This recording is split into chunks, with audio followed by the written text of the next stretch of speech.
10 मई को हम सभी मनाएंगे अक्षय तृतीया, वो दिन जिस दिन आपके द्वारा किए गए पुण्य का कभी भी नाश नहीं होता। अक्षय यानी कि आप जो है जिस चीज का क्षय ना हो, जिसका नाश ना हो। तो इस दिन आप अगर कोई भी अच्छा काम करते हैं ना तो उसका नाश नहीं होता और उसको आपको बहुत ही ज्यादा उसका आपको फल मिलता है।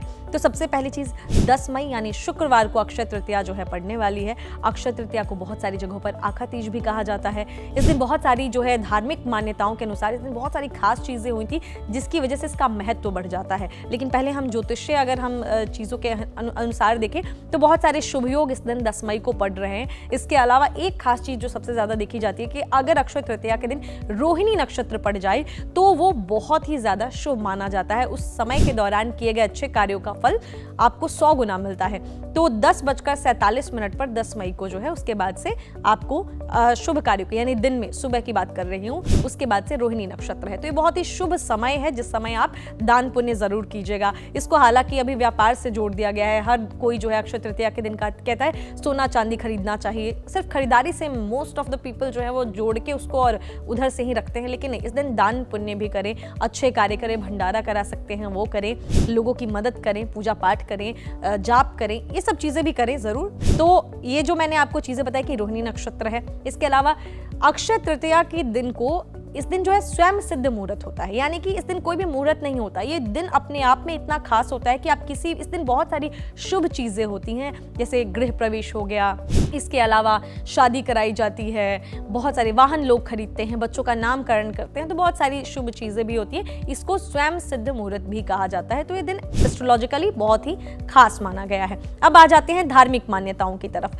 तो सबसे पहली चीज इस दिन से देखा जाए तो सतयुग, त्रेता और कलयुग के आरंभ की गणना जो है वो शुरू हुई थी और द्वापर युग की समाप्ति हुई थी इस दिन पर, ऐसा कहा जाता है। और इसके अलावा दूसरी चीज देखें तो भगवान परशुराम की जो है का जन्म हुआ था इस दिन पर। इसके अलावा मां अन्नपूर्णा भी अवतरित हुई थी इस दिन।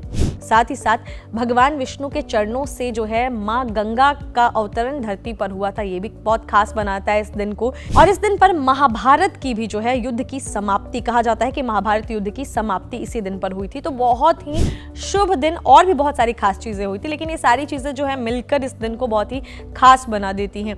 क्या मुहूर्त है मैं आपको अगली वीडियो में बताऊंगी, किस समय से किस समय के बीच में आपको जो है पूजा पाठ करनी चाहिए। लेकिन मैंने जैसा आपको बताया कि 10 मई शुक्रवार का दिन अक्षय तृतीया है, बहुत खास दिन है। सभी कोशिश करें कि आप मां लक्ष्मी, मां अन्नपूर्णा, अपने घर की महिलाओं की जो है पूजा करें और साथ ही साथ सिर्फ इसे खरीदारी से जोड़कर मत देखें। इससे आप थोड़े अच्छे कार्यों में, क्योंकि आप जो भी अच्छे कार्य करेंगे, कहते हैं ना कि कर्मों का फल मिलता है, तो जो भी आप अच्छे कर्म करेंगे उसका आपका फल जो है 100 गुना मिलेगा। आपके द्वारा किए गए कर्म कभी भी उसका वो खत्म नहीं होंगे और उसका फल आपको आगे चल के मिलेगा। तो जरूर अच्छे कर्म भी करें, जैसे डोनेट जरूर करें। और कुछ रेमेडीज जो मैं आपको आगे आने वाली वीडियोस में बताऊंगी जो आपको अक्षय तृतीया के दिन करनी है। हालांकि क्या धार्मिक महत्व है इसका, क्या ज्योतिषीय जो है गणनाओं के अनुसार हम इसे देखते हैं, वो सारी बातें की मैंने। मिलती हूँ आपसे किसी अगले वीडियो में। जाने से पहले आप सभी को अक्षय तृतीया की ढेर सारी शुभकामनाएं।